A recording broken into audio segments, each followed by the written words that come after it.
तैर्विद्या माम सोमपा पूत पापा यज्ञदृष्ट्वा स्वर्गतिं प्रार्थयन्ते तें पुण्यमासागे सुरेन्द्रलोका मश्नन्ति दिव्यान दिवी देव भोगान। जो वेदों का अध्ययन करते हैं, किसका अध्ययन? वेदों का। तथा सोम रस का पान करते हैं, वे स्वर्ग प्राप्ति की गवेषणा करते हुए अप्रत्यक्ष रूप से मेरी पूजा करते हैं।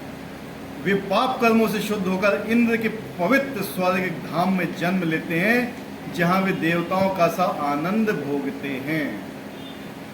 ये किन लोगों के बारे में बताया गया है?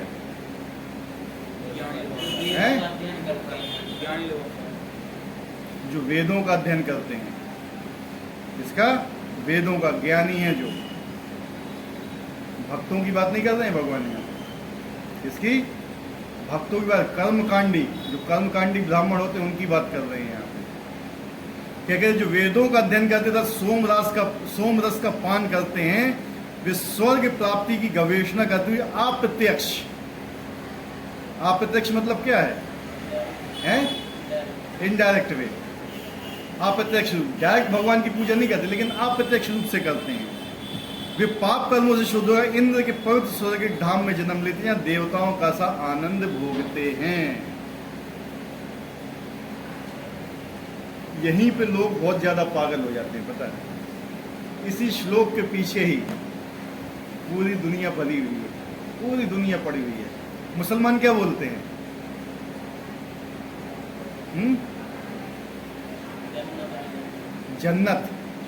जन्नत में जाएंगे हम, वहां पे हूरे मिलेंगी हमें। नहीं, वही सही है, गीता में भी वही चीज बता रहे हैं, ऐसा नहीं है कि गलत बता रहे हैं, वो सही बोलते हैं। हूर मिलेगी वहां, भोगने को मिलेगा वहां पे। लेकिन इच्छा क्या है? भगवान की प्रसन्नता है, हूरों को भोगने की प्रसन्नता है। समझ रहे ना? तो उनकी मेन जो उद्देश्य है, हमारे यहाँ भी यही है। ज्यादातर लोग किसके लिए? भैया हमें स्वर्ग प्राप्ति करना है। क्यों?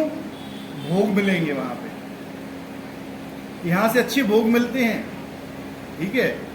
वहां पे जो अप्सराएं होती हैं उनको भोगते हैं जाके, क्योंकि वहां पे एक द्रव्य होता है सोम रस, उसका पान करते हैं। उसका पान करते समय शरीर में इतनी शक्ति आ जाती है कि आपको कोई थकावट नहीं, आपका शरीर लोहे की तरह हो जाएगा, इतना वज्र की तरह, मतलब कठोर। और आप जितनी भी अप्सराओं को भोगोगे, आपको कभी क्षीण प्राप्त नहीं होगी, आपको कभी थकावट नहीं लगेगी, आपको कुछ फील नहीं होगा, ठीक है। ऐसा है स्वर्ग। वहां लोग इसीलिए ही जाते हैं कि हम क्या करेंगे? इंद्रिय भोग करेंगे। समझ रहे बात को? स्वर्ग जाने का मेन उद्देश्य क्या है? भोगना। त्रैविद्या शब्द 3 वेदों, सामवेद, यजुर्वेद तथा ऋग्वेद का सूचक है। जिस ब्राह्मण ने 3 वेदों का अध्ययन किया है, वह त्रिवेदी कहलाता है। क्या कहलाता है? एक होता है द्विवेदी, जिसने 2 वेदों का अध्ययन किया है। त्रिवेदी, चतुर्वेदी, लेकिन 3 और 4 वेद वो बात बराबर ही है। क्योंकि क्या है ना, कलयुग से पहले 3 वेद थे। कलयुग शुरू होने से पहले 3 वेद थे। कौन कौन से? सामवेद, यजुर्वेद और ऋग्वेद। इसके बाद जब व्यासदेव जी आए, व्यासदेव ने वेदों का 3 वेद थे, उनको मतलब 4 में कन्वर्ट कर दिया, ठीक है। तो वो हो गए 4 वेद। लेकिन जो 3 वेदों का पूरा ज्ञाता है वो चतुर्वेदी भी कहला सकता है, ठीक है। लेकिन ब्रह्मा जी ने क्या किया था? 3 वेदों को 4 वेदों में, इसलिए उनको क्या बोला था? व्यास, मतलब उसका विस्तार कर दिया था उन्होंने।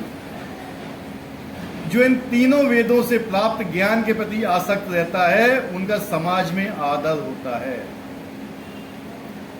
जो सरनेम लगाते हैं क्या? त्रिवेदी, द्विवेदी, चतुर्वेदी, समाज में क्या होता है इनका? क्या जो त्रिवेदी है उसको तीनों वेदों का ज्ञान है? लगाते तो हैं, द्विवेदी, चतुर्वेदी सब लगाते हैं। लेकिन क्या वास्तव में जिसको लगाना चाहिए, ये क्या एक टाइटल रख लिया, लेकिन ये क्या थी? उपाधि थी। उपाधि मिलती थी पहले। जिसको 4 वेदों का पूरी तरह से ज्ञान है तो उसको चतुर्वेदी की उपाधि दे दी जाती थी कि इनने 4 वेदों का अध्ययन किया, इनने 3 वेदों का। लेकिन उसको अब क्या करने लगे? ये अपना सरनेम जोड़ लिया। क्या? सरनेम। तो यहाँ पे क्या हुआ ना, इसमें क्या होता है, लोगों में सम्मान पाने की क्या हो गई, एक इच्छा होने लगी। और सम्मान विष्टा के समान होता है। किसके समान होता है? विष्टा। शास्त्र बताते हैं सम्मान किसके समान होता है? विष्टा के समान होता है। सम्मान पचाना बहुत कठिन होता है। अपमान को तो पचा सकते हो, सम्मान नहीं पचा पाओगे। सम्मान अगर मिलेगा तो आपके पुण्य नष्ट होते हैं, और अपमान होता है ना आपका, तो आपके पाप नष्ट होते हैं। लोग क्या चाहते हैं आजकल? सम्मान। इसलिए चैतन्य महाप्रभु ने क्या कहा है?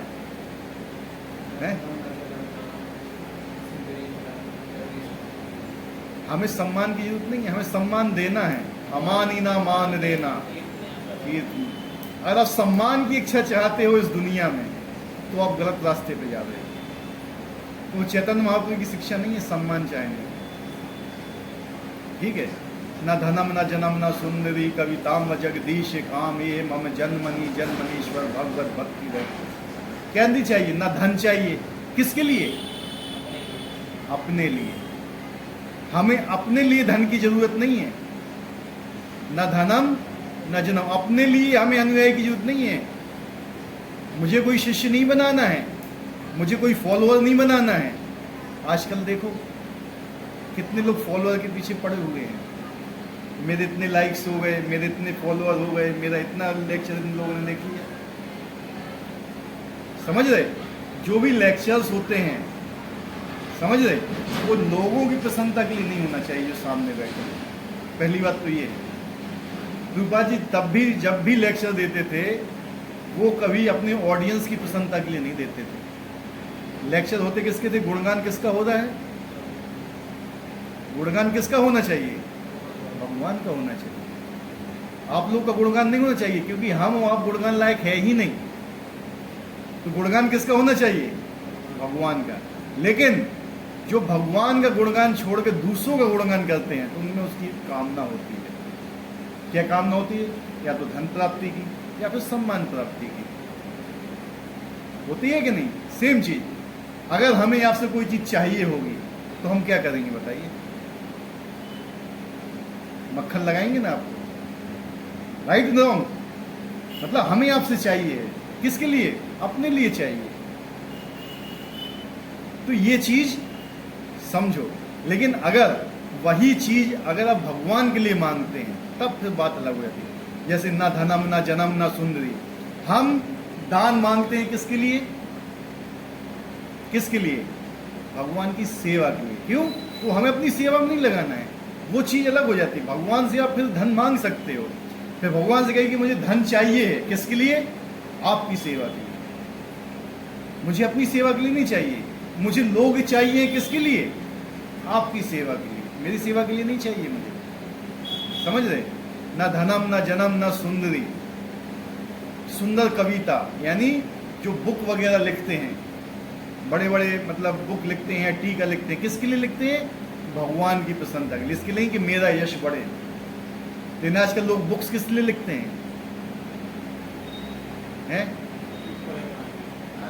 मैंने देखो, मैंने ये बुक लिखी हुई है, मैंने लिखी हुई है। प्रभुपाद जी ने जब अपनी बुक्स लिखी थी, आप लोग को मालूम है प्रभुपाद जी को किसने बोला था बुक्स लिखने के लिए? हैं?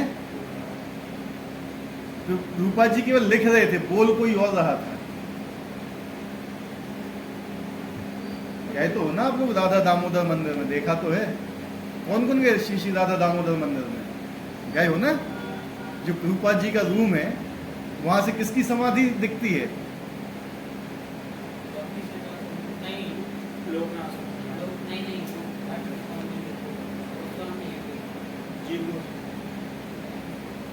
सब गोस्वामी के नाम बोल दो, एक तो होगा। श्री रूप गोस्वामी।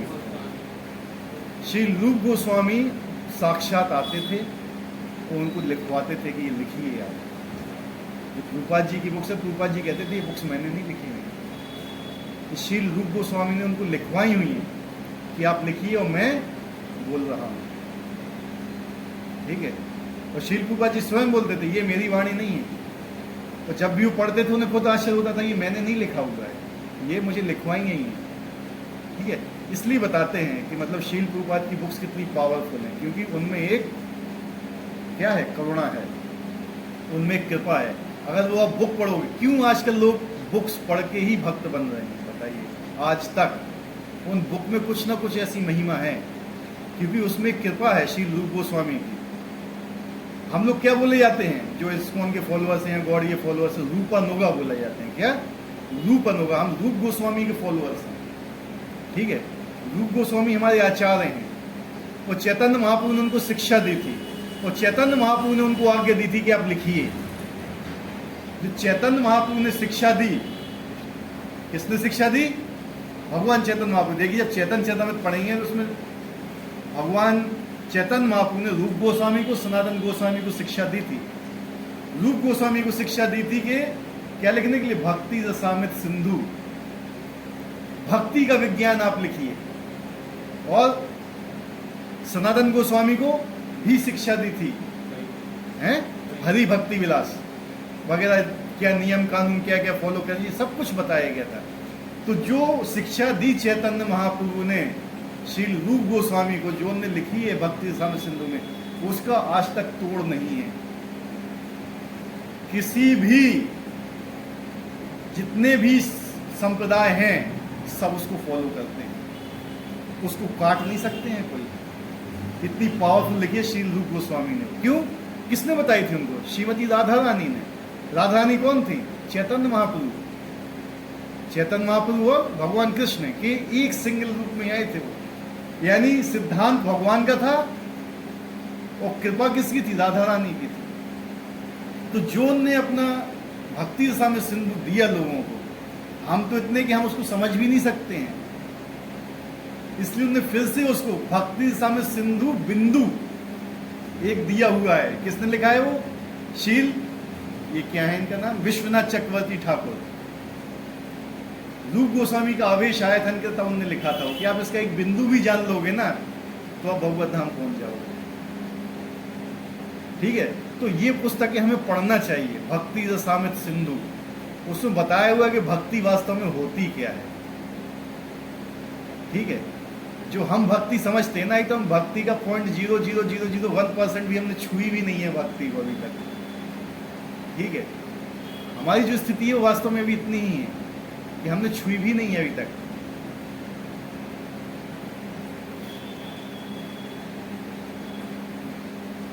तो दुर्भाग्य, वेदों में ऐसे अनेक पंडित हैं जो उनके अध्ययन के चरम लक्ष्य को नहीं समझते। इसलिए कृष्ण अपने को त्रिवेदियों के लिए परम लक्ष्य घोषित करते हैं। वास्तविक त्रिवेदी भगवान के चरण कमलों की शरण ग्रहण करते हैं। क्या बोला है? वास्तविक त्रिवेदी कौन होते हैं? जिनने भगवान के चरणों की शरण ले ली है।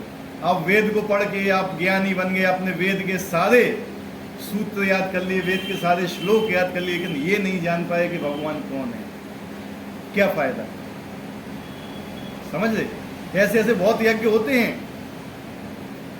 भागवत कथाएं हो जाएंगी, यज्ञ हो जाएंगे, लेकिन उनसे पूछेंगे भगवान कौन है, तुमको मालूम ही नहीं भगवान है कौन। पूरे वेदों को पढ़ लो, ब्रह्मा जी ने पूरे वेदों को 3 बार पढ़ा था, तब वो समझ पाए कि कृष्ण कौन है, साक्षात भगवान। ब्रह्मा जी भी चकरा गए थे वेदों से, जब भगवान की कृपा से ही वो समझ पाए थे भगवान कौन है। ठीक है, हमारी तो औकात है कि हम क्या पढ़ पाएंगे वेदों को। ठीक है, हम भगवत गीता ही नहीं समझ पाते हैं, वेदों की तो बहुत हो। भगवत गीता क्या है? वेदों का सार है, वेदों का निचोड़ निकाला गया है। यानी भगवत गीता में वो सारी चीजें हैं जो चारों वेदों में है, लेकिन जो भगवत गीता है वो वेदों में भी नहीं है। ऐसी चीजें हैं भगवत गीता के अंदर। क्यों? भगवान की वाणी है ये भगवान ने अपनी वाणी से बोला हुआ है। और भगवान को प्रसन्न करने के लिए उनकी शुद्ध भक्ति करते हैं। शुद्ध भक्ति का मतलब क्या है? शुद्ध देशी घी का मतलब क्या होता है?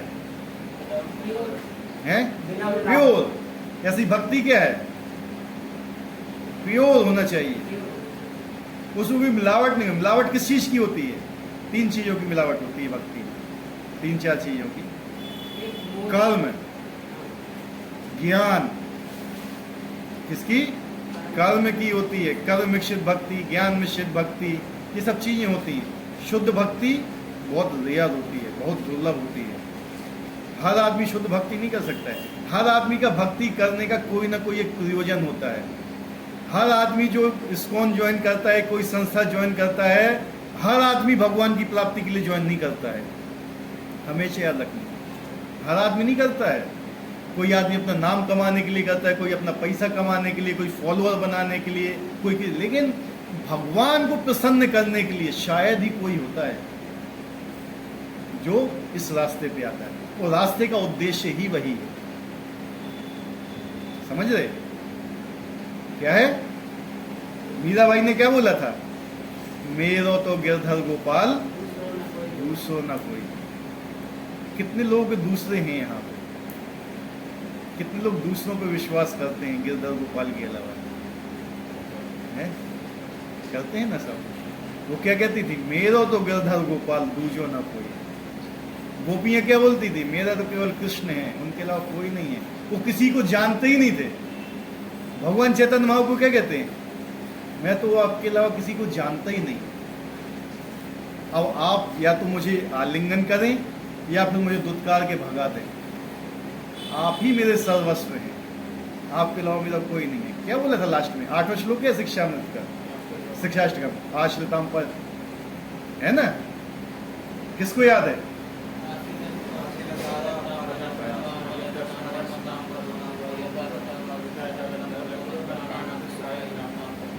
यही मतलब हुआ ना।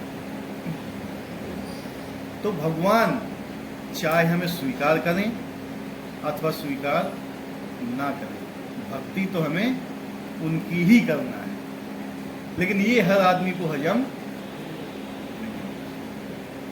हर आदमी इस चीज के लिए, हर आदमी क्या चाहता है कि हम, भगवान भी हमारे लिए कुछ करें। जीव का स्वरूप क्या है? हैं? दास है। जीवेर स्वरूप हो कृष्णेर नित्य दास। हमारा स्वरूप है कृष्ण के दास हैं हम। और दास के अंदर इक्वालिटी नहीं होती। वो अपने स्वामी को बोले कि तुम मेरी सेवा करो। हम भगवान का नाम क्यों लेते हैं बताइए?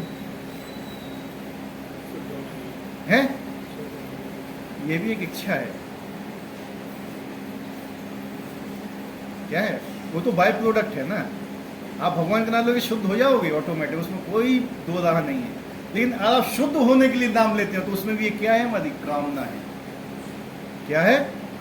कि मैं शुद्ध होना चाहता हूं। किसका यूज करके? नाम का यूज करके मैं शुद्ध। खैर ये नहीं कह रहा हूं कि गलत है, लेकिन जो भावना होना चाहिए ना वो ये नहीं। हमारी भावना ये होती कि हमारा काम ही है भगवान का नाम लेना, चाहे हम शुद्ध हों अथवा ना हो। समझे बात को? लेकिन तो भगवान के नाम का वो गुण है कि वो हमें शुद्ध कर रहा है। समझे हो मेरी बात को? लेकिन हम क्या करते हैं? हम किस लिए नाम ले रहे हैं? शुद्ध होने के लिए, कि मैं शुद्ध हो जाऊं। वो भी एक है, हम उसको गलत चीज नहीं बोल रहे कि वो गलत सिद्धांत है, लेकिन जरा उसमें एक इच्छा है, तो इसको शुद्ध भक्ति नहीं बोलते हैं। हमारा काम है भगवान का नाम लेना, हमारा काम है भगवान की सेवा करना, चाहे हमें कुछ प्राप्त हो चाहे ना हो। अहेतुकी भक्ति को क्या बोलते हैं? अहेतुकी, बिना हित के। मेरा कोई हित नहीं है, लेकिन मेरा जो काम है वो मैं कर रहा हूं। मैं भगवान का दास हूं, मेरा काम है भगवान की सेवा करना, मेरा काम है भगवान का नाम लेना। बदले में मुझे कुछ मिले अथवा ना मिले, इसके लिए मुझे कोई चिंता नहीं है। अगर भगवान मुझे आलिंगन करे तो भी मुझे कोई वो नहीं है, मुझे प्रसन्नता है। और भगवान मुझे दुत्कार के भगा भी दे तो भी मैं उनकी सेवा करता रहूंगा। भगवान बहुत लोगों को भगा भी दे तो लोग क्या कहते हैं आजकल? बताओ। हमारी तो कभी पूछे ही नहीं है। ठीक है, नहीं है जो तो हम ये चले, हम बहुत चले, है कि नहीं? ऐसा नहीं होता है। शुद्ध भक्ति बहुत अलग चीज होती है। शुद्ध देशी घी आदमी नहीं पचा सकता। 1 किलो पी लोगे तो क्या होगा? इसलिए शुद्ध भक्ति क्या है? बहुत रेयर है। इसलिए शील प्रभुपाद जी ने बहुत डीपली इसको बताया हुआ है। शुद्ध भक्ति में आदमी का आत्मसमर्पण होता है। मैं नाम की कोई चीज ही नहीं रह जाती है। मैं क्या है? ये मैं तो एक अहंकार है, मैं हूं। क्या है? मैं क्या है? अहंकार है। आदमी जो होते हैं कहते हैं कि मेरी कमाई है। क्या है? मेरी कमाई। कभी आपने कभी ये सोचा है कि जो आप पैसा कमाते हो या जो लक्ष्मी कमाते हो उसमें कौन कौन आपका सहयोग कर रहा है? अकेले तो आप कमा नहीं रहे हो। किस किस ने आपका सहयोग दिया? कौन कौन आपको उसमें पार्टनर है? आप कोई बिजनेस करते हो तो उसमें पार्टनर बनाते हो नहीं बनाते हो? सिंपल चीज बता रहा हूं। एक बिजनेस खोला, उसमें 4 लोगों ने पार्टनर बना लिया और उसमें 100 रुपए का फायदा हुआ तो 4 में बटेगा? राइट रॉन्ग है? आप कोई चीज कमाई कर रहे हो, धन कमा रहे हो या कुछ चीज कर, उसमें आपने कितने लोगों को पार्टनर बनाया? बताइए हमें। कौन कौन आपका पार्टनर है? क्या आप उनको दे रहे हो? अगर सूरज रोशनी नहीं दे आप कमा सकते हो? बताओ मुझे, हैं? कमा सकते हो? तो सूरज का भी उसमें भाग है कि नहीं? वो आपके धन कमाने में क्या कर रहा है? सहयोग। वायु वो भी आपकी सहयोग कर रही है, जल वो भी सहयोग कर रहा है, सब चीज जितने दैवी हो वो भी सहयोग कर रहे हैं, लेकिन क्या आप उनको शेयर दे रहे हो? हैं? क्या कहते हैं गर्व से? शक्ति जो आपके अंदर है वो कहां से आई हुई है? उसको शेयर दे रहे हो? समझे ना हमारी स्थिति कहां पे है? हम किसी को कुछ नहीं दे रहे हैं। हमारी जो जितनी भी हमारी मेंटलिटी सब किस में लपटी हुई है? भोग में। हम भगवान को कैसे यूज करें? कैसे? भगवान को यूज करने के लिए, भगवान को देने के लिए नहीं। भगवान को यूज कैसे करें हम अपने लिए? हो रहा है हर जगह नहीं? आप हर चीज यूज कर रहे हो प्रकृति की। प्रकृति को क्या दे रहे हो? सोचो जरा। इसलिए शील कृपा जी क्या बोलते थे? तुम सब चोर क्या हो? क्यों? क्योंकि हम ले रहे हैं लेकिन इनको ले कैसे रहे हैं? देने का भाव है ही नहीं तो चोरी कहलाती है कि नहीं? कुछ नहीं दे रहे हैं हम प्रकृति को। क्या दे रहे हो बताइए? तो शुद्ध भक्ति जो होती है ना वो बहुत अलग होती है। इसलिए क्या कहते हैं कि हमें दान देना चाहिए। क्यों? क्योंकि जो भी आपने अर्निंग की है अकेले की दम पे तो की नहीं है। आपने अन्न खाया है, अन्न कहां से आया हुआ है? देखिए, सूरज आपको प्रकाश दे रहा है, वायु आपको सांस लेने, पानी आपको दे रहा है पीने के लिए, नहीं तो आप कर पाओगे कुछ काम? है 5 मिनट वायु ना मिले कितना कमा लोगे? बता दो मुझे। 5 मिनट में निपट जाओगे। क्या दे रहे हो आप वायु? कुछ दे रहे हो? वो तो सहयोग कर रही है ना आपका। है पानी आपका सहयोग कर रहा है, क्या दे रहे हो उसको? कुछ नहीं। ये असली स्थिति है हमारी कि हम किसी को कुछ नहीं दे रहे हैं। देने की तो बात अलग, हम देना भी नहीं चाहते हैं। क्या? हम देना भी नहीं चाहते हैं।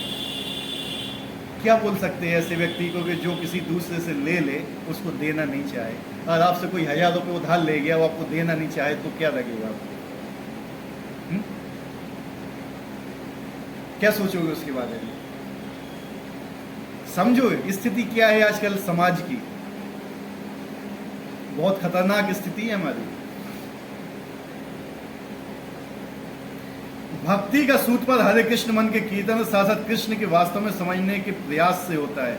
दुर्भाग्य जो लोग वेदों के नाम मात्र के छात्र हुए इंद्र चंद्र जैसे विभिन्न देवों की आहुति प्रदान करने में रुचि लेते हैं, ऐसे प्रयत्न से विभिन्न देवों के उपासक निश्चित रूप से प्रकृति निम्न गुणों के कलमश से शुद्ध हो जाते हैं। फलस्वरूप उच्च लोकों, महलोकों, जनलोकों, तपलोकों आदि को प्राप्त होते हैं। एक बार उच्च लोकों में पहुंचकर इस लोक की तुलना में लाखों गुना अच्छी तरह से इंद्रियों की तुष्टि की जा सकती है। उच्च लोकों में किस लिए जाते हैं लोग? हमने बताया था केवल भोग के लिए। इसके लिए जो ये ब्रह्मांड है ना, ब्रह्मांड ऊपर के 7 लोग और नीचे के 7 लोग, ये क्या है? भोग। यहाँ पे क्या चीज प्रधान है? भोग। इस जब ब्रह्मांड से बाहर जाओगे तो क्या प्रधान है वहां? सेवा। जब तक आप सेवा प्रधान नहीं होगे, आप यहाँ से बाहर निकल ही नहीं सकते। समझ रहे? अभी क्या है, हम भोग करने के लिए आए हुए। भौतिक वहां से क्या होता है, भौतिक संसार क्या होता है, भोगों के लिए। और स्वर्ग जो मतलब वैकुंठ लोग होते हैं वास्तविक, किसके लिए? सेवा के लिए। अभी जैसे हो गया हमारा क्या है, ये मृत्यु लोक है। पूरा ब्रह्मांड क्या कहलाता है? मृत्यु लोक। लोग स्वर्ग में जाते हैं। स्वर्ग में क्या है, उच्चतर भोग मिलते हैं हमको। कैसे मिलते हैं भोग? वहां पे आयु भी जो हमारी होती है ना, करोड़ों वर्षों की होती है, और इससे बड़ा होता है स्वर्ग लोक। ये तो बहुत छोटा है हमारा पृथ्वी लोक। वहां पे हमारा शरीर ऐसा नहीं बना होता है। यहाँ पे हमारा शरीर पृथ्वी में क्या है, पृथ्वी प्रधान है। क्या है? पृथ्वी प्रधान है, सॉलिड है। भूतों का शरीर क्या होता है? वायु प्रधान होता है, वायु के रूप में होते हैं। जो मछलियां होती हैं, जलचर होते हैं, उनका शरीर क्या होता है? जल प्रधान होता है। तो जो देवता होते हैं वो अग्नि प्रधान होते हैं। क्या होते हैं? उनका शरीर किससे बनता है? पांचों चीजें होती हैं उनके शरीर में, लेकिन मैक्सिमम चीज क्या होती है? अग्नि। इसलिए उनके शरीर से तेज निकलता है। वो ये सब नहीं खाते हैं जो हम खाते हैं, आलू लिया और टमाटर लिया बाजार से, ये नहीं खाते हैं। वो वहां के जो भोग होते हैं बड़े दिव्य होते हैं, और उनसे उनको क्या मिलता है? शक्ति मिलती है। जैसे एक सोमरस होता है। क्या होता है? सोमरस। सोमरस तो क्या बोलते हैं लोग आजकल यहाँ पे, वो नहीं होता है। लेकिन जो सोमलता होती है ना, सोमरस क्या होता है? एक सोमलता से मिलके बनता है, जो पृथ्वी पे होती ही नहीं है। ये कैसी होती है? चंद्रमा के अनुसार बढ़ती है। जैसे प्रतिपदा होती है तो उसमें एक पत्ता खिलता है, द्वितीया होती है तो 2 पत्ते खिलते हैं। ऐसे ही पूर्णिमा के दिन क्या होता है? इसमें 15 पत्ते खिलते हैं। कितने फूल आते हैं, फल आते हैं। फिर इनकी जो पंच औषधि है वो लिया जाता है। इसकी जड़ ली जाती है, इसकी छाल ली जाती है, इसके पत्ते लिए जाते हैं, इसके फूल लिए जाते हैं, इसके फल लिए जाते हैं, 5 चीज। फिर इनका एक जूस बनाया जाता है। वो जूस बहुत पावरफुल होता है, वो देवता लोग पीते हैं। उससे उनका शरीर क्षीण नहीं होता है, शरीर बहुत पावरफुल होता है। आप सोचोगे कि यहाँ पे आपको सोमरस मिल जाए तो असंभव, आप पचा भी नहीं पाओगे। क्यों नहीं पचा पाओगे? क्योंकि उनका शरीर किस चीज का बना हुआ है? अग्नि का। अग्नि में किसकी आहुति दी जाती है? घी की, शुद्ध घी की। वो पचा पाएगा? आप नहीं पचा पाओगे। अग्नि को जितना भी घी दोगे वो पचा जाएगी वो। इसलिए उनका शरीर क्या होता है? अग्नि का। वो सब पचा जाएंगे। इसलिए यज्ञ में जब आहुति जाती है तो उसमें घी डाला जाता है। ठीक है? सोमरस वो पान करते हैं, आप नहीं पचा पाओगे कभी सोमरस। आप कहते हो ये है, बोला गया है भगवत गीता, सोमरस किसको बोला गया है? दारू पीने को। लोग ने उसकी क्या कर दी? जिनने कभी वेदों को ही नहीं पढ़ा हुआ है, जिनने कभी शास्त्र का धन गया, सोमरस तो वो होती है यार, हम भी सोमरस पियेंगे यार, देवता दारू पीते हम भी पियेंगे। पचा पाएंगे वो चीज? नहीं। तो वैसे सोमलता से क्या होता है? सोमरस बनता है। ठीक है? और ये यहाँ पे नहीं पाया जाता है। और जो स्वर्गलोक है बहुत विशाल है। क्या है? वहां पे हर आदमी के पास एक विमान है जो हवा में उड़ता है। यहाँ पे तो हर आदमी के पार्किंग के लिए, 4 व्हीलर पार्किंग के लिए भी जगह नहीं है, तो वो मोबाइल बंद कर दीजिए, मोबाइल रख दीजिए या एक साइड रख दीजिए। मोबाइल, हमने कहा ना, कथा से ज्यादा मोबाइल पसंद नहीं होना चाहिए। समझ रहे हो ना? बात समझ रहे ना आप हमारी? मोबाइल क्या है ना, बड़ा खतरनाक चीज है। इसके चक्कर में पड़ोगे तो भ्रष्ट हो जाओगे। वो ये भगवान की कथा चल रही है, हम लोग का दिमाग मोबाइल में ज्यादा है। तो मोबाइल का आकर्षण ज्यादा हुआ, भगवान की कथा का ज्यादा है। कहाँ है भगवान की कथा का ज्यादा? बताइए हमें। अच्छी चीज नहीं होती है। इसमें क्या होता है? कथा का अपमान होता है। आप जितना यहाँ से गेन निकालोगे उतना नष्ट करके चले जाओगे। क्या होता है? कथा का, भगवान की कथा का अपमान हो रहा है इसमें। मतलब जितना आप यहाँ सुकृति नहीं कमा रहे हो ना, उतने पाप लेके यहाँ से चले जाओगे। तो इन सब चीज़ों से बचिए। मोबाइल देखता है, फलाना ढिकाना, ये अच्छी चीज़ें नहीं होती है कथा के हिसाब से। अगर बहुत ही ज़्यादा इम्पोर्टेंट काम है तो या तो पहले निपटाओ या फिर बाद में निपटाओ उसको। कथा के दौरान नहीं होना चाहिए सब। तो क्या बता रहे थे हम? स्वर्गलोक का। स्वर्गलोक में क्या है? सबके पर्सनल विमान होते हैं। यहाँ पे सबके पास तो 4 पहिया वाहन भी नहीं होगा। घर में एक घर के 5 लोग हैं तो 5 का 4 पहिया वाहन होगा नहीं, वहाँ होता है सबके पास अलग अलग विमान होता है। क्यों विमान होता है? उनके पास क्यों 4 व्हीलर नहीं होता है पता है?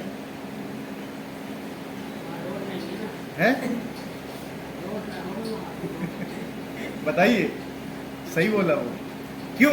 क्योंकि वो आकाश में स्थित हैं। आकाश, उनका शरीर इतना हल्का है कि उनको रोड की जरूरत नहीं पड़ती है। जब वो पृथ्वी पे आते हैं तो जमीन को टच भी नहीं करते हैं वो। उनको लगता है बहुत गंदा है इधर पे, हम भी गंदे हो जाएंगे, ठीक है। क्योंकि विमान है, तो विमान उनकी इच्छा से उड़ते हैं वो। वहाँ पेट्रोल की जरूरत नहीं पड़ती, ना एक्सीडेंट होता है विमानों के बीच में। तो इतना वहाँ पे वन है, नंदन वन बोला जाता है, जहाँ पे भोग की सामग्री है, तरुणियाँ उपलब्ध हैं वहाँ पे, ठीक है। तो तुम्हारे अंदर शक्ति इतनी, तुम जितनी भी स्त्री हो भोगना चाहो भोगो वहाँ पे, कोई आपको कुछ भी फर्क नहीं पड़ेगा। आपकी शक्ति कभी कम नहीं होगी वहाँ पे। बहुत लोग यही चाहते हैं कि भैया वहाँ पे बहुत स्त्रियाँ, बहुत खाने पीने को लेकर, हमें तो स्वर्ग लोग जाना है, बस कुछ नहीं, वही हमारा गंतव्य। लेकिन भगवान क्या कह रहे हैं कि लोग इसीलिए ही यज्ञ करते हैं, लोग इसीलिए ही वेदों का अध्ययन करते हैं कि हम स्वर्ग पहुंचे, वहां पे भोग करें, बस। उनका जो उद्देश्य है वो अभी तक नहीं समझे हैं कि वेदों का उद्देश्य क्या है। तो वेदों का उद्देश्य क्या है? भगवान की शरण ग्रहण करना। अब जो अगला श्लोक है ये बताता है उसकी फाइनल चीज। तेतम भुक्त्वा स्वर्गलोकम विशालम क्षीणे पुण्य मत लोकम विशंति एवं त्रिधर्मनुपन्ना गता गतम काम कामा लभंते। इस प्रकार जब वे उपासक विस्तृत स्वर्गिक इंद्र लोक इंद्रिय सुख को भोग लेते हैं और उनके पुण्य कर्म के फल क्षीण हो जाते हैं तो वे स्मृति लोक में पुनः लौट आते हैं। ये बड़ी खतरनाक चीज है। स्वर्ग लोग जाओगे तो भोगोगे वहां पे, लेकिन जैसे ही आपका बैलेंस खत्म होगा वैसे ही क्या होगा? वापस। क्योंकि वहां पे कमाई का साधन नहीं है कुछ। आप एक बार चले गए तो वहां केवल क्या है? खर्चा है। जितना आपने यहाँ पे पुण्य कमाया, यज्ञ करके, पुण्य कर्म करके, वहां पे जाके नष्ट होगा, हर क्षण नष्ट होगा। वहां पे आप कुछ कमा नहीं सकते हो। वहां पे क्या होगा? केवल खर्चा। अगर आप यहाँ से जा रहे हो कहीं पे हिल स्टेशन घूमने के लिए, जितना आपकी पॉकेट में होगा आप उतने ही दिन वहाँ रह सकते हो। जिस दिन पॉकेट में खत्म हुआ, आप होटल वाले को कहोगे एक दिन और रुक लेने, तो यार मैं 3 दिन रुका, तो रुकने देगा वो? ऐसे ही वहाँ से तुम्हें किक पड़ती है, फिर क्या होती है? और उल्टे गिरते हो नीचे सिर के बल। कैसे? सिर के बल गिरते हो नीचे। तो जो स्वर्ग की इच्छा करते हैं ना, उनका यही हाल होता है। आज तुम ऊपर से पटका जाए सिर के बल तो कैसा होगा? देखा कितने बच्चे, जितने बच्चे होते सब कैसे पैदा होते हैं? होते हैं ना सिर के बल पैदा।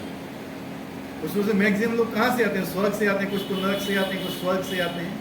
सबकी एक अलग अलग रास्ता होती है आने की, ठीक है। स्वर्ग लोग की आयु बहुत लंबी होती है, भोग बहुत ज्यादा होते हैं, और जितना आप भोग भोगोगे वहां पे वापस आ जाओगे जब खत्म हो जाएगा, फिर यहाँ फिर कमाओगे। वहां पे क्या होता है? वहां पे जो आपका शरीर, आपके कपड़े भी मैले नहीं होते हैं। स्वर्ग की विशेषता क्या है? आपके कपड़े मैले, आपके गले में जो माला पड़ी होती है वो भी मुरझाती नहीं है, हमेशा खुशबू देती है। आपके शरीर से खुशबू निकलती है। यहाँ पे नहीं, यहाँ पे क्या निकलेगी? पसीने की बदबू निकलेगी, ठीक है। वहां पे जो स्त्रियां होती हैं, अप्सरा होती है, 1 योजन तक उनके शरीर की स्मेल निकलती है, सुगंध, ठीक है। ऐसा नहीं कि अगर वहां की अप्सराओं को भोगा जाता है तो उसके बाद अगर वो स्नान कर लेती है तो फिर से वो वर्जिन हो जाती है, ठीक है। वहां की एक खासियत है। वहां की जो अप्सराएं, उनकी एज कभी भी 16 से ऊपर नहीं जाती हैं। वो जो पुरुष होते हैं 17, 18 से ऊपर नहीं जाते हैं। वहां पे असीम शक्ति होती है, उनमें भी असीम शक्ति होती है। इसलिए अन्य धर्म के लोग क्या कहते हैं कि हम जाएंगे वहां पे और हूरों को हम भोगेंगे। क्या है इनकी इच्छा? क्या भगवान को खुश करने की इच्छा है? नहीं, ये वहां के भोग हैं। लेकिन जब वहां की क्या है, वहां मृत्यु नहीं होती है, लेकिन वहां पे आपको सिग्नल मिलते हैं कि हाँ, आप यहाँ का आपका समय पूरा होने वाला है। उसका संदेह वो क्या होता है पता है? आपकी जो माला होती है ना, वो मुरझाने लगती है। मतलब क्या हुआ? आपके पुण्य खत्म होने लगे। आपका पल्स क्या होने लगा, ढीला होने लगा। समझ रहे बात को। और जिस दिन वो मुरझा जाती है उस दिन गायब। क्या होती है, गायब। और फिर वो कहाँ जाते हैं, बादलों में। बादल से वर्षा के रूप में आते हैं, वर्षा के रूप में अन्न में प्रवेश करते हैं, अन्न से प्रवेश करने के बाद पुरुष के शरीर में आते हैं, पुरुष से रस बनता है, रस से खून बनता है, खून से मदा बनता है, फिर वीर बनता है, फिर वीर से फिर वो माता के गर्भ में प्रवेश करते हैं, फिर वहाँ से जन्म लेके फिर आते हैं। ये है पूरी स्थिति। समझ रहे। ऐसा कहीं आपको किसी साइंस में नहीं बताया है कि मनुष्य का जन्म कैसे होता है, कहाँ से जीव आता है, कैसे आता है। ये क्या पूरा एक चक्र हो गया। क्या पहले पृथ्वी लोक में, स्वर्ग लोक में भोगा, फिर पृथ्वी में आ गया, फिर भोगा, फिर पृथ्वी में आ गया। तो क्या फायदा है? कोई फायदा होगा नहीं। असली चीज तो यह है कि जब यहाँ पे वापस ही ना आओ। क्या है, वापस ही ना आओ। एक बार गए तो परमानेंट गए। वो होता है भक्ति से। जिससे होता है वो भी शुद्ध भक्ति से। ऐसे नहीं ज्ञान में शिक्षा में हमें जो चाहिए, हमें वो चाहिए, फलाना चाहिए, ठिकाना चाहिए, नहीं। आपको सब चीज़ मिल जाएंगी। भगवान के नाम में बहुत शक्ति है। हर चीज़ आपको मिल जाएगी जो भी आप चाहोगे। लेकिन अगर आपने भगवान से अलावा कुछ चाहा तो आप फंस गए,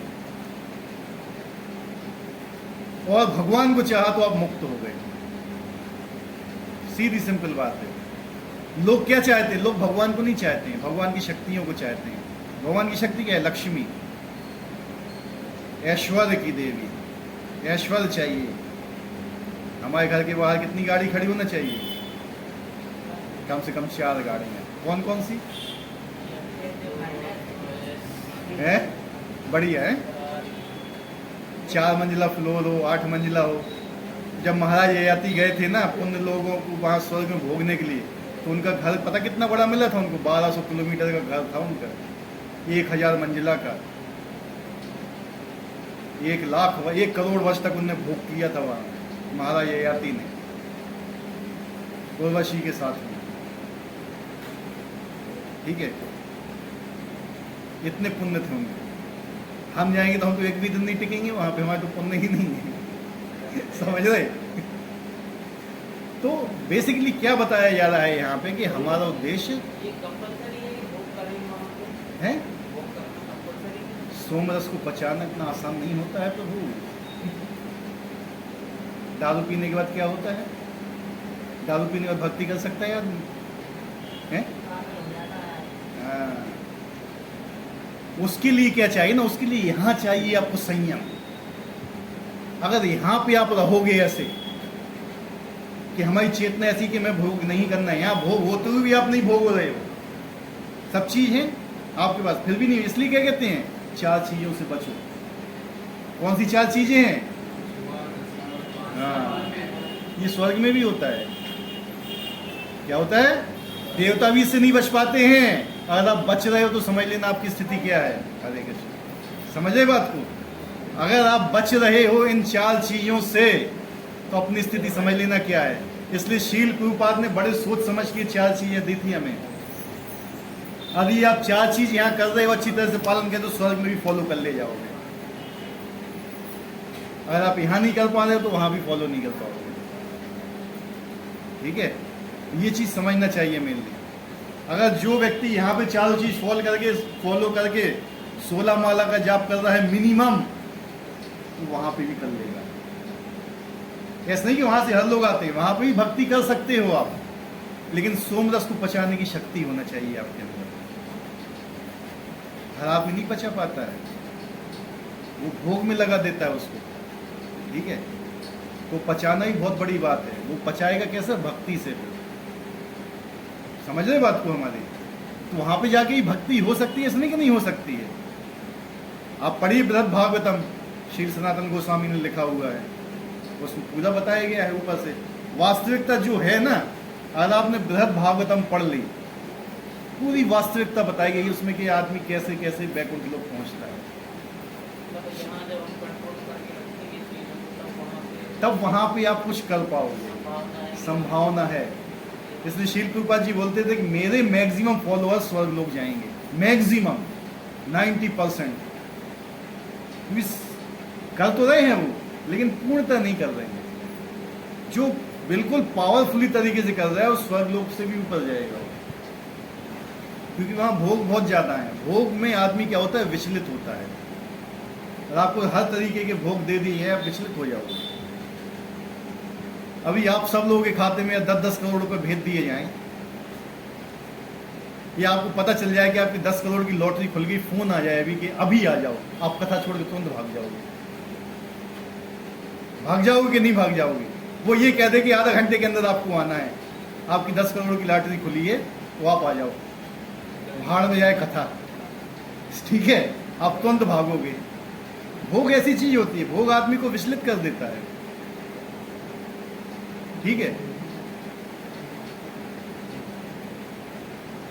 क्या बताया, जब इस प्रकार के भी उपासक विस्तृत स्वर्गीय इंद्रिय सुख का भोग लेते हैं और उसके पुण्य कर्मों के फल क्षीण हो जाते हैं, तो इस मृत्यु लोक में पुनः लौट आते हैं। इस प्रकार जो तीनों वेदों के सिद्धांतों में दृढ़ रहकर इंद्रिय सुख की गवेषणा करते हैं, उन्हें केवल जन्म मृत्यु का चक्र ही मिल पाता है। कितनी बड़ी बात बोली है, केवल जन्म मृत्यु के चक्र में फंसे रह जाते हैं जो केवल इंद्रिय भोग चाहते हैं, स्वर्ग जाना चाहते हैं, इच्छा करते हैं। उनकी इच्छा क्या होती है, केवल हमें स्वर्गिक भोग करना है।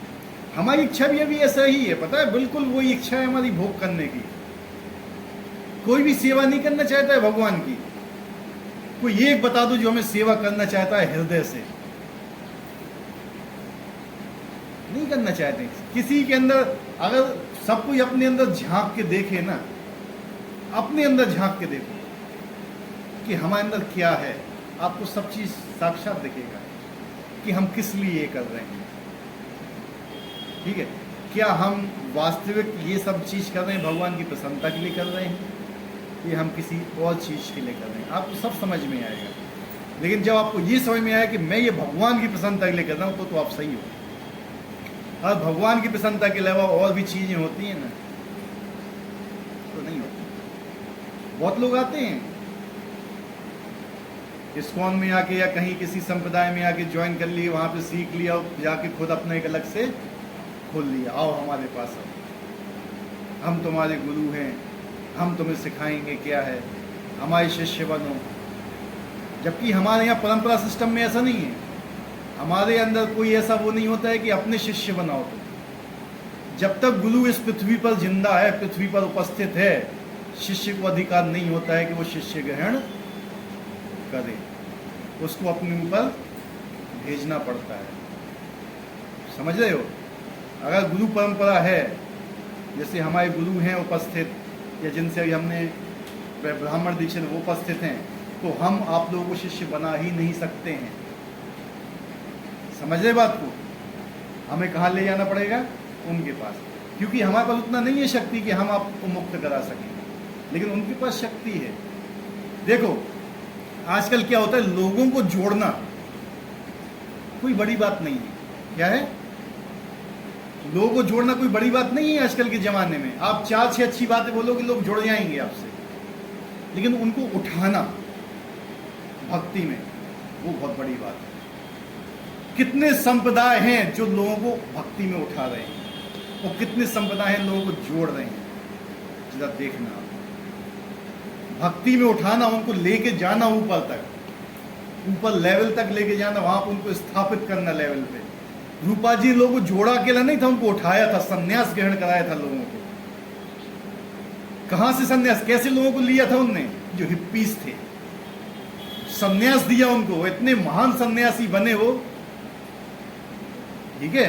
उनको भी देखिए आप।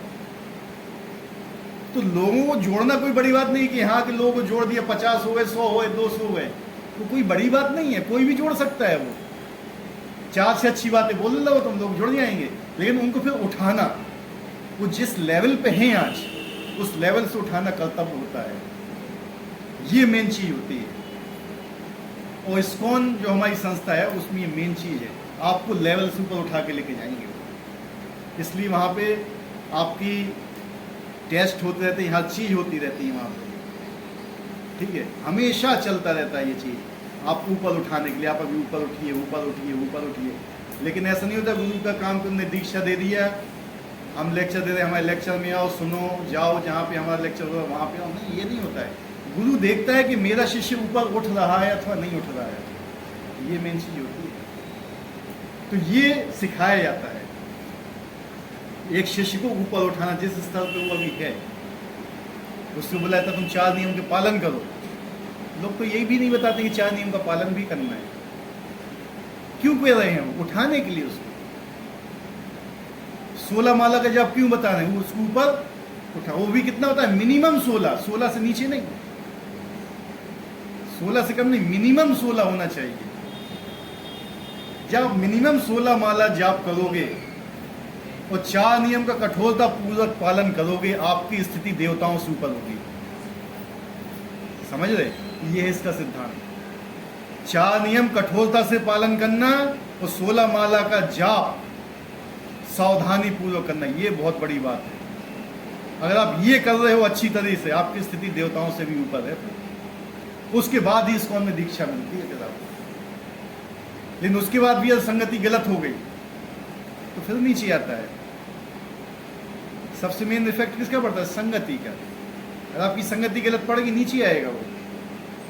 इसलिए गुरु उसको दीक्षा नहीं देता है जब तक वो गुरु उसको परख नहीं लेगा पूरी तरीके से। बहुत से लोग क्या है, संप्रदाय छोड़ के चले जाते हैं।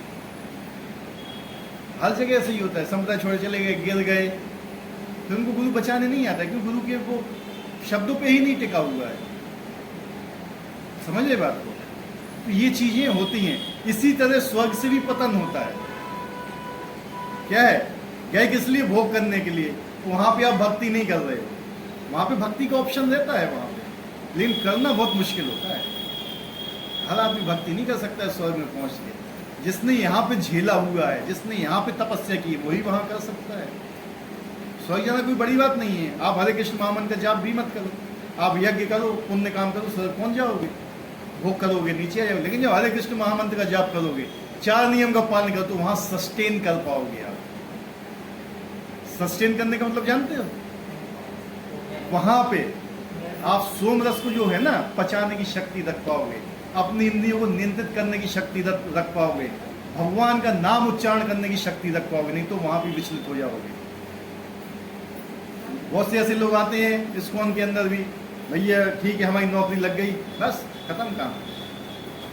फिर उसके बाद तो मंदिर आना ही बंद। बहुत से लोग तो आते हैं फॉरेन जाने के लिए, फॉरेन गए, वहां की लड़की से शादी की, ग्रीन कार्ड मिल गया, बस खत्म काम। इतनी चाहिए था उनको। हैं ऐसे बहुत से लोग हैं। हर संप्रदाय में ऐसे ही है। जाएंगे बाहर, कुछ दिन रहेंगे, वहां पे कोई स्त्री मिलेगी, उससे शादी कर लेंगे, ग्रीन कार्ड मिल जाएगा, वहीं बस जाएंगे। उसके बाद उन्हें कोई फिर भक्ति के नियमों से वो नहीं है। क्या होगा ऐसे लोगों का? इनकी क्या है? कामनाएं हैं। ये कामना ही आदमी को नष्ट करती हैं। केवल भोग, आप भोगों को नहीं भोगते हो, वो आपको भोगते हैं, लेकिन आप समझ नहीं पाते हो।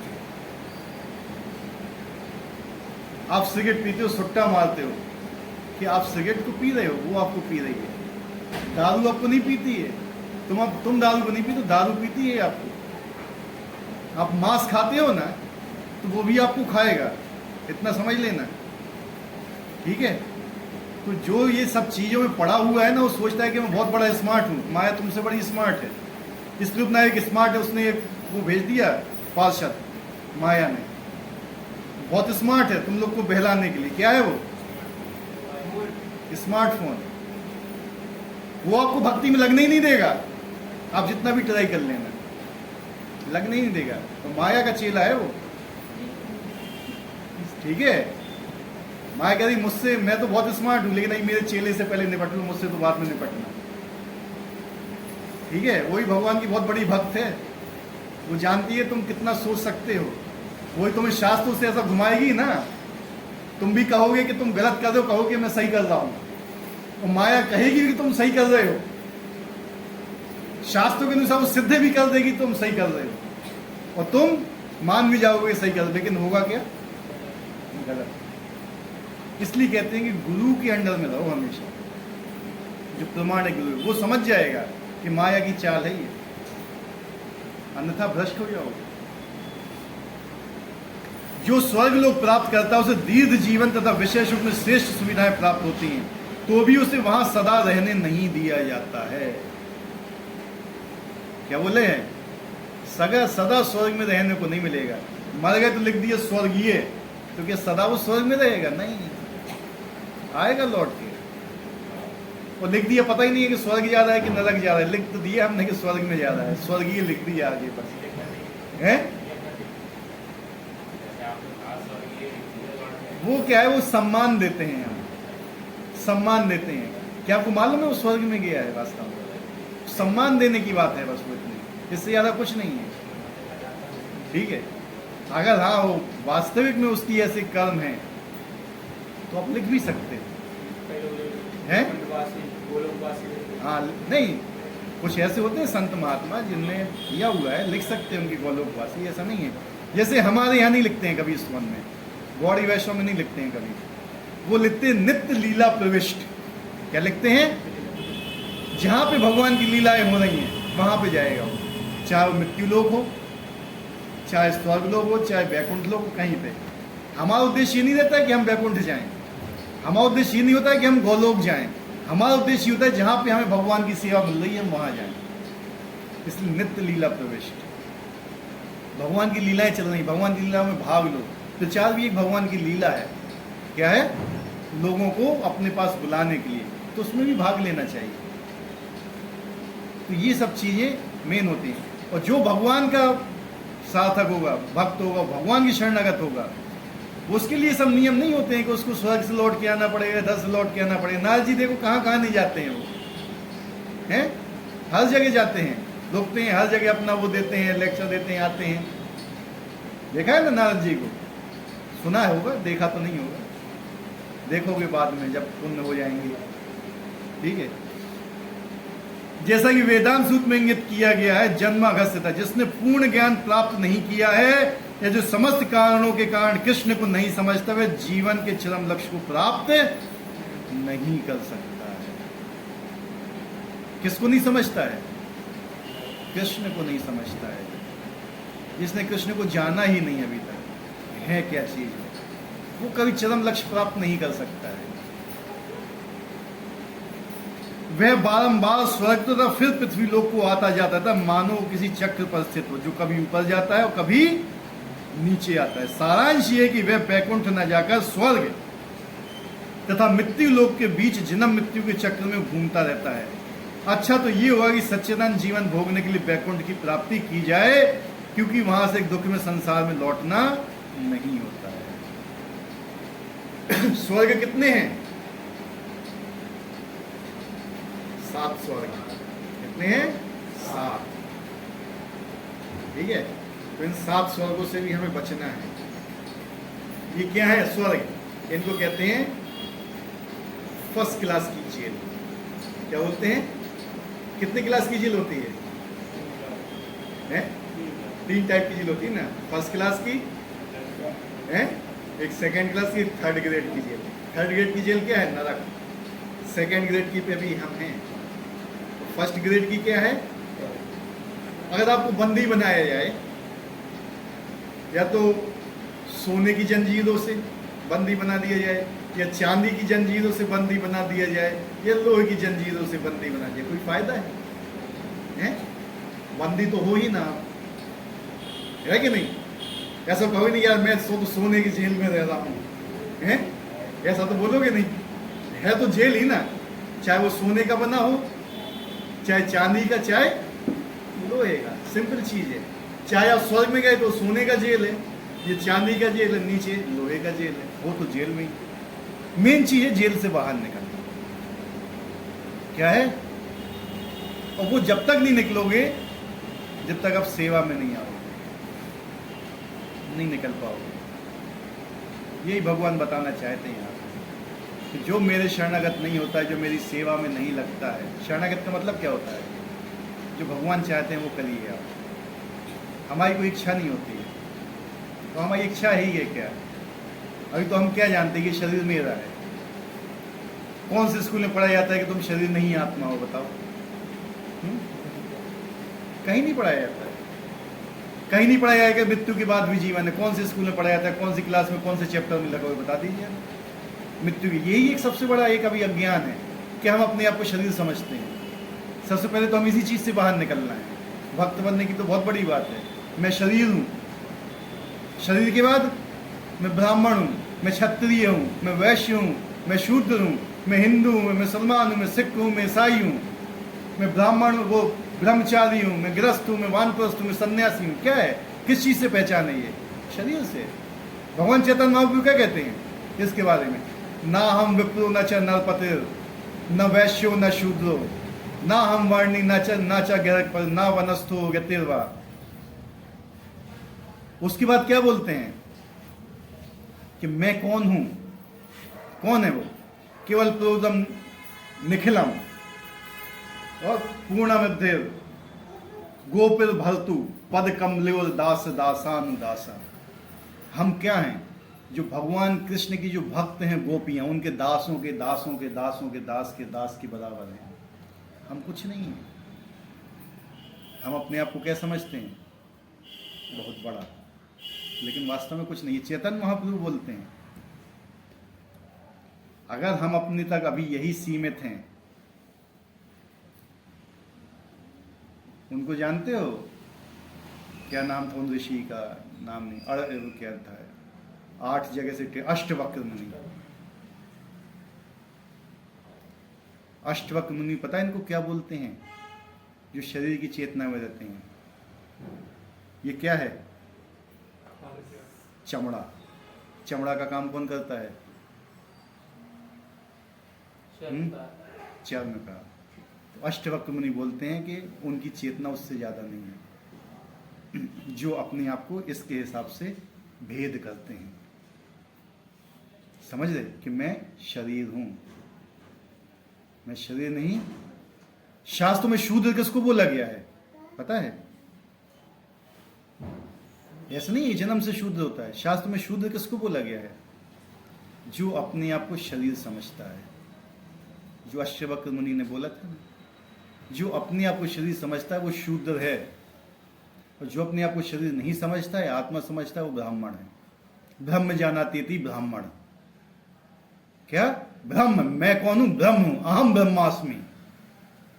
क्या बोलते हैं? मैं ब्रह्म हूं, पर ब्रह्म नहीं हूं। मैं ब्रह्म हूं, पर ब्रह्म कौन है?